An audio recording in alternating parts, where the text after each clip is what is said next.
ምን አላችሁልኝ? ደህና ናችሁ ወይ? ተመልሻለሁ። እንግዲህ ተመልሻለሁ። በጣም ከምታስቡት በላይ መንፈሴ ጠንክሮ ተመልሻለሁ።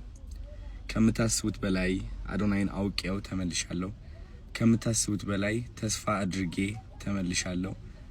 እንደ ህይወቴን ለመቀየርም 10 እጥፍ ጓጓለሁ። በጣም እሰራለሁ። ባይዘወይ ዛሬ ጧት ባይገርማችሁ አሞኝ ነው የተነሳሁትኝና ጉንፋን ምናምን ይዞኝ ነበረ። እቺ ጉንፋን አልፋታለችኝ ባይዘወይ። ከዛ ጧት ነው የተነሳሁላችሁ 1 ሰዓት አካባቢ አይ ቲንክ 12 ሰዓት ተነሳውና ዛሬ ምን ማድረግ ነው የምፈልገው ብዬ ራሴን ጠየቅኩኝ። 2 ምርጫ ነበረኝ። አንደኛው ምርጫ ምንድነው? እኔ ያው በጭንቀት ስላለፍኩኝ በብዙ ችግርና በብዙ መከራ ሳለፍኩኝ ያለፈው ሳምንት ምናምን ዝም ብዬ በቃ አረፍ ብዬ ዘናውዬ ልዋል እና በቃ ምንም ነገር አላድርግ የሚል መልእክት ነበረ። ሁለተኛው መልእክት ደግሞ አዶናይ ተነስና ማድረግ ያለብህ ነገር አድርግ፣ ሰዎች ማገዝ አለብህ፣ ከራስህ በላይ ነህ፣ አሁን ላንተ ብቻ አይደለም የምትሰራው የሚል መልእክትም ነበረ። ሁለተኛው መልእክት መረጥኩኝ። አይ ቲንክ በጣም ብዙ የኔ ቤተሰቦች በጣም ብዙ ሰዎች በኔ ይጨናነቃሉ። አዶናይ በጣም እየፈጠንክ ነው፣ አዶናይ መረጋጋት አለብህ፣ አዶናይ ማረፍ አለብህ፣ አዶናይ እንደዚህ እንዳትሆን ይሉኛል። ግን ጋይስ እኔ መርጫ አይደለም እንደዚህ የማደርገው። አይ ቲንክ ወስኛለሁ፣ ስኬትን ወስኛለሁ፣ ማደግን ወስኛለሁ፣ ከራስ በላይ መትረፍን ወስኛለሁ። ከራሴ በላይ ለሰዎች መትረፍ ፍላጎት አለኝ ከምታስቡት በላይና በጣም ስኬታማ መሆን ፈልጋለሁ።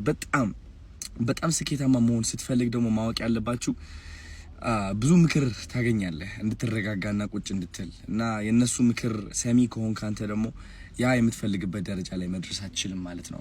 because አንድ ደረጃ ላይ ለመድረስ በጣም ትልቅ ደረጃ ላይ መድረስ ከፈለክ ብዙ ሰው አድርጎት የማያቅ ነገር ማድረግ ይኖርብሃል። ብዙ ሰው አድርጎት የማያቅ ወስዶት የማያቅ ሳክሪፋይስ መውሰድ ይኖርብሃል። ማጣት ያለብህን ነገር ታጣለህ። ጊዜህን ይሆናል ወይም whatever it is ግን ትወስናለህ ማለት ነው። እና ጋይስ ከምታስቡት በላይ ዝግጁ ሆኜ መጥቻለሁ። መንፈሴም 10 እጥፍ ጠንካራ ነው። ማናጀር ሊገባ ነው ብር ከፍቶ። ኤኒዌይስ እላችኋለሁ። ዘጋው አሁን እየቀረጽክ እንደሆነ አውቀው ማለት ነው። ወዳችኋለሁ። እሺ ከምታስቡት በላይ ጠንክሬያለሁ። አኮራችኋለሁ። ከዚህ በላይ 100 እጥፍ እንሄዳለን። ሰማይ ነው የምንወነጨፈው። ፒሳይ ይሜ ብርዝና ጋይስ ለማስተር አብነት መጸለይ ያለብን ሁላችንም። እኔ እንግዲህ አልሰማውም ነበረ።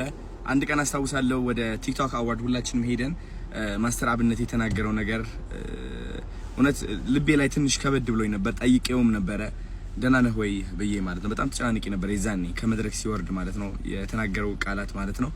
እና አሁን ደግሞ ጸሎታችን ያስፈልገዋል ጋይስ። የሰው ጸሎት የህዝብ ጸሎት እንደሚሰራ እኔ ራሴ በግል አይቼዋለሁ።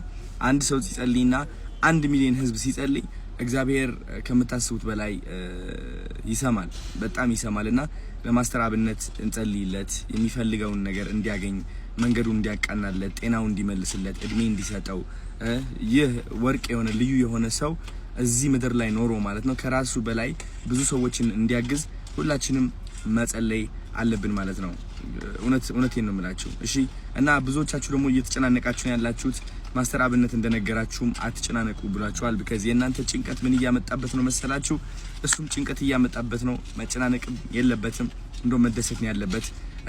ማስተር አብነት እስካሁን ላረጋቸው ነገሮች ሴሌብሬት ነው ማድረግ ያለብን፣ እንደውም መሸለም ነው ያለባችሁ። ደስታ ላይ እንዲቆይ አወንታዊ የሆነ አስተሳሰብ ላይ እንዲቆይ በተቻለን አቅም ማድረግ ይኖርብናል ማለት ነው።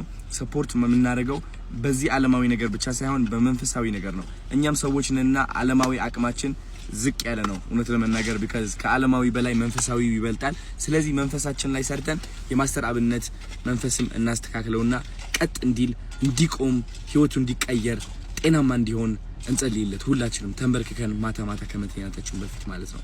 ወዳችኋለሁ።